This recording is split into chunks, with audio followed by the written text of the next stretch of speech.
Hi everybody, my name is Matteo Serenari and I'm working at the University of Bologna, Italy. First of all, I would like to thank the organizers for accepting our abstract on this collaborative work exploring the role of minimally invasive approach in Alpps for hepatocellular carcinoma.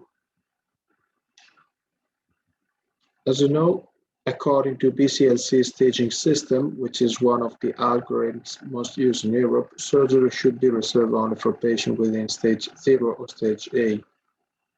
However, liver resection has been reported to be feasible with good results also in more advanced stage, especially when performed in high-volume centers. But ACC occurs often in the setting of cirrhosis, and with the worsening of hepatic fibrosis, functional reserve progressively decreases. Given that major hepatectomy means often require the removal of a large amount of liver parenchyma, the risk of liver failure is high in these patients.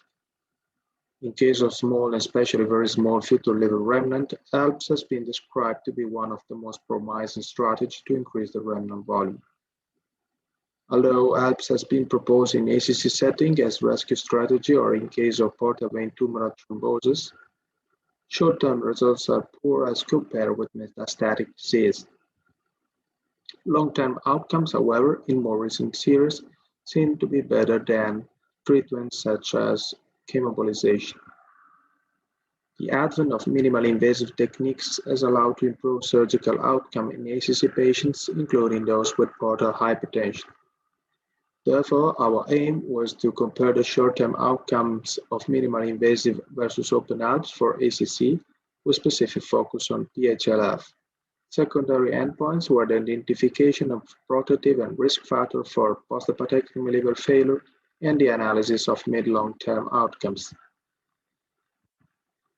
66 patients submitted to Alpps for ACC were identified from a national registry of Alpps, the so-called Alpps Italian Registry.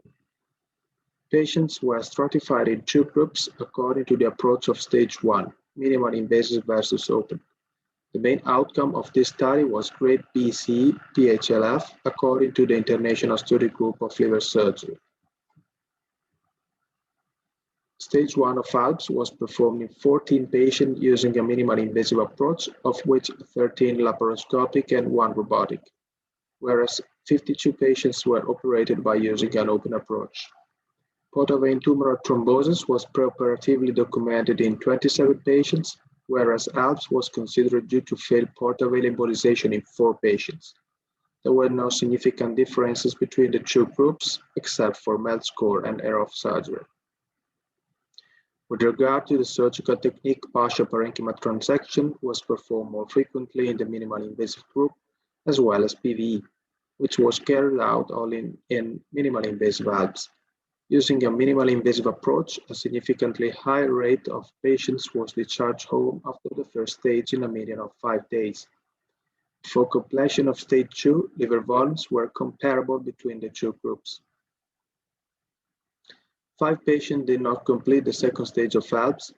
In the remaining 61 patients, second stage was performed in median 20 days after stage 1 in minimally invasive Alpps group as compared with 8 days in the open Alpps group. Among minimally invasive Alpps, completion of hepatectomy was approached using minimally invasive techniques in 7 patients. 2 procedures were converted. Incidence of ascites was significantly lower in the minimally invasive group.